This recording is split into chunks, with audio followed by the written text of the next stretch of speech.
Hi viewers, welcome to Bhaskar's area. Andhra Pradesh రాష్ట్రంలో mega DSC notification విడుదలయ్యి దరఖాస్తు ప్రక్రియ కొనసాగుతున్న విషయం మనందరికి కూడా తెలిసిందే. మరి మొన్నటి వరకు అధికారులు, ఆంధ్రప్రదేశ్ రాష్ట్రానికి చెందినటువంటి రాజకీయ నాయకులు వీరంతా కూడా మన ప్రధానమంత్రి మోదీ గారి పర్యటనలో బిజీగా ఉన్నటువంటి కారణంగా ఎటువంటి పనులు కూడా ముందుకు సాగలేదు. ప్రస్తుతం మరి అధికారులు మరియు ప్రజానాయకులంతా కూడా ఫ్రీ అవుతున్నటువంటి నేపథ్యంలో ఈ రోజు ఆంధ్రప్రదేశ్ విద్యాశాఖ మంత్రి నారా లోకేష్ గారు మరి ప్రజా దర్బార్ అనేది నిర్వహించడం జరిగింది. మనం గత వీడియోలో మీకు తెలియజేసిన విధంగానే మరి అధికారులంతా సోమ మంగళవారాల్లో డిఎస్సికి సంబంధించినటువంటి సమస్యల మీద కొంత క్లారిటీ ఇచ్చే అవకాశం ఉంది అని మనం తెలియజేశాం.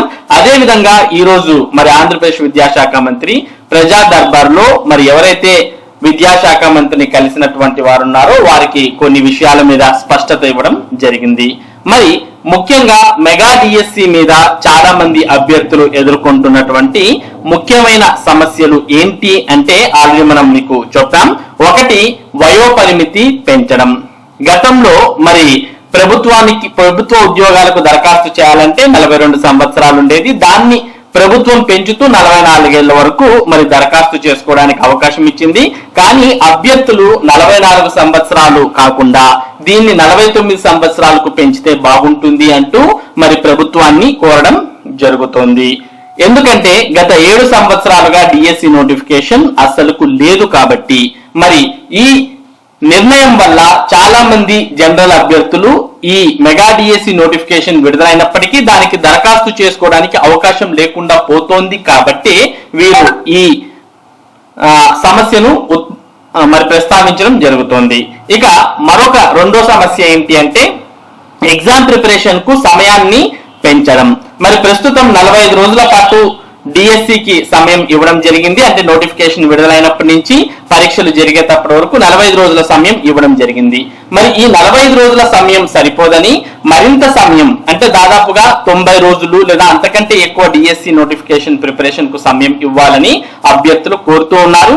ఇన్ని రోజులు డిఎస్సి నోటిఫికేషన్ ఎప్పుడు వస్తుందా అని ఎదురు చూశారు. తీరా వచ్చిన నోటిఫికేషన్ తర్వాత మరి ప్రిపరేషన్ కు సమయం ఇవ్వకుండా నోటిఫికేషన్ విడుదల చేయడం ఏంటి అంటూ మరి చాలా మంది దీనికి ప్రిపేర్ అవుతున్నటువంటి అభ్యర్థులు ఆందోళన చెందుతున్నారు. ఇక మరో ప్రధానమైనటువంటి సమస్య ఏంటి అంటే ఈ మెగా డిఎస్సి పరీక్షలు ఆన్లైన్ విధానంలో జరగబోతున్నాయి కాబట్టి మరి ఒక్కొక్క సెషన్ లో ఒక్కో రకమైనటువంటి పేపర్, అంటే ఒక సెషన్ లో తేలికైనటువంటి పేపర్, మరో సెషన్ లో కఠినమైనటువంటి పేపర్ వచ్చే అవకాశం ఉంది. తేలికైనటువంటి పేపర్ వచ్చేవారు ఎక్కువగా సెలెక్ట్ అయ్యే అవకాశాలు కూడా ఉన్నాయి అనే విషయం మీద దృష్టి కేంద్రీకరించినటువంటి అభ్యర్థులు ఒకే జిల్లాకు ఒకే పేపర్ నిర్వహించే విధంగా ప్రభుత్వం ఆలోచించాలి అని మరి అభ్యర్థులు కోరారు. ఇది ఒక సమస్య. మరో ముఖ్యమైన సమస్య ఏంటి అంటే టెట్ పరీక్షను మరోసారి నిర్వహించాలి. మామూలుగా ఈ డిఎస్సి నోటిఫికేషన్ కన్నా ముందు ప్రభుత్వం ముందు జాగ్రత్తతోనే టెట్ పరీక్షను నిర్వహించడం జరిగింది. అయినప్పటికీ కొద్దిమంది ఎవరైతే టెట్ ను క్వాలిఫై కానటువంటి అభ్యర్థులు ఉన్నారో అటువంటి వారు, అలాగే రీసెంట్ గా డిఈడి లేదా డిఈడి పూర్తి చేసినటువంటి అభ్యర్థులు వీరంతా కూడా టెట్ పరీక్షను మరోసారి నిర్వహించాలి అంటూ ప్రభుత్వాన్ని కోరుతూ ఉన్నారు. ఇవన్నీ కూడా మెగా డిఎస్సికి సంబంధించినటువంటి ప్రధానమైనటువంటి సమస్యలు. మరి ఈ ప్రధానమైనటువంటి సమస్యలను మన ఆంధ్రప్రదేశ్ విద్యాశాఖ మంత్రి లోకేష్ గారి ముందు అభ్యర్థులు ప్రస్తావించినప్పుడు మరి మన ఆంధ్రప్రదేశ్ విద్యాశాఖ మంత్రి గారు లోకేష్ గారు మరి వీటన్నిటి మీద స్పష్టతను ఇవ్వడం జరిగింది. మరి ఈ ప్రధానమైనటువంటి సమస్యలకు ప్రభుత్వం నుంచి వచ్చినటువంటి స్పష్టమైనటువంటి సమాచారాన్ని మనం ఇప్పుడు చూడబోతున్నాం. ఈ రోజు జరిగిన విద్యాశాఖ మంత్రి లోకేష్ గారి ప్రజా దర్బార్ లో అభ్యర్థులు అడిగినటువంటి వాటికి వచ్చినటువంటి స్పందనను మనం ప్రస్తుతం చూస్తూ ఉన్నాం. మరి మెగా డిఎస్సి పరీక్షలు ప్రస్తుతం ఏదైతే షెడ్యూల్ ఇవ్వడం జరిగిందో ఆ షెడ్యూల్ ప్రకారమే జరగబోతున్నాయి. మరి జూన్ 6 నుంచి జూలై 6 వరకు మెగా డిఎస్సి పరీక్షలు సంబంధించినటువంటి షెడ్యూల్ ను ప్రభుత్వం విడుదల చేసింది. కాబట్టి ఈ షెడ్యూల్ ప్రకారమే డిఎస్సి పరీక్షలు యథాతథంగా జరగబోతున్నాయి. మరి చాలా మంది అభ్యర్థులు డిఎస్సి ప్రిపరేషన్ కు సమయం సరిపోదని మరింత సమయాన్ని పెంచుతూ మరి కనీసం 90 రోజులైనా డిఎస్సికి ప్రిపేర్ అవ్వడానికి సమయం ఇవ్వండి అంటూ అడిగారు. మరి అటువంటిది ఏమీ ఉండదు. డిఎస్సి పరీక్షలు యథాతథంగా ఏదైతే షెడ్యూల్ ఇచ్చామో ఆ షెడ్యూల్ ప్రకారమే మరి జరుగుతాయంటూ కూడా స్పష్టత ఇవ్వడాన్ని మనం చూస్తూ ఉన్నాం.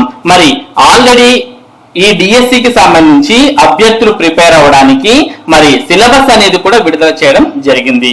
మన పూర్వ ఎమ్మెల్సీ అయినటువంటి కెఎస్ లక్ష్మణ్ రావు గారు సిలబస్ ను విడుదల చేస్తే అభ్యర్థులు ప్రిపేర్ అవ్వడానికి చాలా ఉపయోగకరంగా ఉంటుంది అంటూ అప్పట్లో మరి తెలియజేసినటువంటి దాన్ని దృష్టిలో పెట్టుకుని ప్రభుత్వం అప్పట్లోనే మరి మెగా డిఎస్సికి సంబంధించినటువంటి సిలబస్ ను విడుదల చేయడం జరిగింది. కాబట్టి మరి అభ్యర్థులు అప్పటి నుంచి చాలా మంది ప్రిపేర్ అయ్యారు. కాబట్టి మరి డిఎస్సి పరీక్షలు షెడ్యూల్ ప్రకారం అదే షెడ్యూల్ ప్రకారం జరుగుతాయి. వీటిలో ఎటువంటి మరి పోస్ట్ పోన్ చేసే అవకాశాలు లేవు అనే స్పష్టత ఇక్కడ రావడాన్ని మనం చూస్తూ ఉన్నాం. ఇక నెక్స్ట్ వన్ ఏంటి అంటే ఏపీ టెట్ పరీక్షలు మరోసారి నిర్వహించాలి అని అడిగారు. మరి ఏపీ టెట్ పరీక్షలు మరోసారి నిర్వహించే అవకాశం కూడా లేదు అనే స్పష్టత రావడం జరిగింది. ఎందుకంటే ఆల్రెడీ డిఎస్సి నోటిఫికేషన్ ముందు ఒక టెట్ నిర్వహిస్తే బాగుంటుంది అనే దూరదృష్టితోనే మరి ప్రభుత్వం ఇప్పటికే టెట్ పరీక్ష నిర్వహించడం జరిగింది. ఒకవేళ ఇంకా ఎవరైనా టెట్ క్వాలిఫై కానటువంటి వారు కానీ లేదా ఇప్పుడు డిఈడి రీసెంట్ గా అయిపోయినటువంటి వారు ఎవరైనా ఉంటే వారు డిఎస్సి తర్వాత మరో టెట్ నిర్వహిస్తాం కదా అప్పుడు రాసుకుంటారు అనే స్పష్టత రావడాన్ని ఇక్కడ మనం చూస్తూ ఉన్నాం. మరి నెక్స్ట్ టెట్ రాసిన తర్వాత మరల నెక్స్ట్ డిఎస్సిలో మరి వారు పోటీ పడాల్సిన అవసరం ఉంటుంది అనే విషయాన్ని ఇక్కడ మనం గమనించవచ్చు. కాబట్టి టెట్ పరీక్ష కూడా మరోసారి నిర్వహించే ఉద్దేశం అయితే ప్రభుత్వానికి లేదు అనేది మనకి ఇక్కడ అర్థమవుతుంది. ఇక నెక్స్ట్ వయోపరిమితి అంశానికి వస్తే మరి వయోపరిమితిని కూడా పెంచే అవకాశాలు లేవు అనేది కూడా క్లియర్ కట్ గా మనకు అర్థమవుతుంది. ఎందుకంటే 42 నుంచి ఆల్రెడీ ప్రభుత్వం ఒకసారి వయోపరిమితిని పెంచడం జరిగింది. దాన్ని మరి గతంలో డిఎస్సి నోటిఫికేషన్స్ లేవు అనే దాన్ని దృష్టిలో పెట్టుకుని మరి వయోపరిమితిని స్వల్పంగా పెంచడం జరిగింది. మరి మరోసారి వయోపరిమితిని పెంచే అవకాశాలు అయితే లేవు అనే విషయం మనకి ఇక్కడ క్లియర్ గా అర్థం అవుతుంది. ఇక నెక్స్ట్ ఆగస్టు నెల కల్లా డిఎస్సి నియామక ప్రక్రియ పూర్తి కాబోతోంది. మరి ప్రస్తుతం అభ్యర్థుల కంటే కూడా ప్రభుత్వానికే ఈ నియామక ప్రక్రియను త్వరగా పూర్తి చేసే అవసరం ఉంది. ఎందుకంటే ఆంధ్రప్రదేశ్ రాష్ట్రానికి ఒక మోడల్ ఎడ్యుకేషన్ సిస్టమ్ ను తీసుకురావాలి అంటూ ఆంధ్రప్రదేశ్ విద్యాశాఖ మంత్రి లోకేష్ గారు ప్రయత్నిస్తున్నారు. మరి ఈ ఆంధ్రప్రదేశ్ మోడల్ ఎడ్యుకేషన్ సిస్టమ్ అనేది రావాలి అంటే మొదటగా టీచర్లు ప్రతి పాఠశాలల్లో కూడా ఉండాల్సిన అవసరం ఉంది. కాబట్టి ఈ డిఎస్సి నియామక ప్రక్రియను ఎంత త్వరగా వీలైతే అంత త్వరగా పూర్తి చేసి ఉపాధ్యాయులను పాఠశాలల్లో నియమించాలి అనేది ప్రభుత్వం యొక్క ఆలోచన. కాబట్టి జూన్ 6 నుంచి జూలై 6 వరకు పరీక్షలు జరిగితే దాని తర్వాత మరి మెరిట్ లిస్ట్ ఇవ్వడం, కీస్ ఇవ్వడం, తర్వాత సర్టిఫికేట్ వెరిఫికేషన్ పూర్తి చేయడం, తర్వాత పోస్టింగ్ ఇవ్వడం, ఇవన్నీ కూడా ఆగస్టు నెల కల్లా మొత్తం ప్రక్రియనంతా కూడా పూర్తి చేసి అభ్యర్థులను పాఠశాలల్లో నియమించే అవకాశాలు ఉన్నాయి. ఎంత త్వరగా వీలైతే అంత త్వరగా ఉపాధ్యాయులను నియమించాలనే ప్రభుత్వం యొక్క ఆలోచన. ఇక చివరిగా ఒకే జిల్లా ఒకే పేపర్ సాధ్యం కాదు. ఎందుకంటే గత డిఎస్సిలో వివిధ సెషన్స్ లో పరీక్షలు నిర్వహించినప్పటికీ అప్పుడు నార్మలైజేషన్ లేదు. కాబట్టి మరి కొద్దిమంది అభ్యర్థులకు అన్యాయం జరిగి ఉండవచ్చు. కానీ ప్రస్తుతం విడుదలైనటువంటి నోటిఫికేషన్ లో ప్రభుత్వం నార్మలైజేషన్ అనే విధానాన్ని అమలు చేస్తోంది. ఈ నార్మలైజేషన్ అనే విధానం కేంద్ర ప్రభుత్వం నిర్వహించేటటువంటి అన్ని పరీక్షల్లో దిగ్విజయంగా అమలు చేస్తోంది. కాబట్టి ఇప్పుడు జరగబోయే డిఎస్సి పరీక్షల్లో కూడా మరి నార్మలైజేషన్ విధానాన్ని అమలు చేస్తున్నాం. కాబట్టి మరి ఒకే జిల్లా ఒకే పేపర్ అనేది కాకోకుండా నార్మలైజేషన్ విధానాన్ని అమలు చేసి అందరూ అభ్యర్థులకు న్యాయం చేయడం జరుగుతుంది అనేది ప్రభుత్వం యొక్క ఉద్దేశంగా మనకి ఇక్కడ కనిపిస్తోంది. మొత్తానికి డిఎస్సి పరీక్షలు అయితే షెడ్యూల్ ప్రకారమే జరగబోతున్నాయి. ఇక డిఎస్సి పరీక్షలకు ఈ రోజు నుంచి చూసుకుంటే మనకు నెల రోజుల సమయం ఉంది. మరి ఈ నెల రోజుల సమయాన్ని మీరు ఎవరైతే అభ్యర్థులు ఉన్నారో ఆ అభ్యర్థులంతా కూడా ఖచ్చితంగా సరైన విధానంలో ఉపయోగించుకోవాల్సిన అవసరం ఉంది. మరి మీరు ఎవరైతే పరీక్ష రాస్తున్నారో వారికి 30 రోజులే ఉంది. మరి మీకు పోటీదారుగా రాస్తున్నటువంటి అభ్యర్థి ఎవరైతే ఉన్నారో వారికి కూడా 30 రోజులే ఉంది. కాకపోతే ఈ 30 రోజుల సమయాన్ని ఎవరైతే కరెక్ట్ విధానంలో ఉపయోగించుకుంటారో వారికే విజయ అవకాశాలు ఎక్కువగా ఉంటాయి. కాబట్టి మిగతా వాటి మీద దృష్టి కేంద్రీకరించి సమయాన్ని వృధా చేయకోకుండా ఈ ఉన్న సమయాన్ని ఫలప్రదంగా ఏ విధంగా ఉపయోగించుకోవాలి అనేది దృష్టిలో పెట్టుకొని మరి అభ్యర్థులు పూర్తిగా ప్రిపేర్ అవ్వాల్సిన అవసరం ఉంది. ఇక మీదట డిఎస్సి పరీక్షల మీదే మీరు దృష్టి కేంద్రీకరించాల్సిన అవసరం ఉంది. ఇది మరి ఈ రోజు మెగా డిఎస్సికి సంబంధించి ముఖ్యమైన సమాచారం. ఇక డిఎస్సి పరీక్షలు వాయిదా పడే అవకాశాలు లేవు అనేది దృష్టిలో పెట్టుకొని అభ్యర్థులు అందుకు అనుగుణంగా కొనసాగాల్సిన అవసరం ఉంది. మరి ఇటువంటి ముఖ్యమైన సమాచారం ముఖ్యంగా టెట్ మరియు డిఎస్సికి సంబంధించిన సమాచారాన్ని భాస్కర్స్ ఏరియా మీకు అందిస్తూ ఉంటుంది.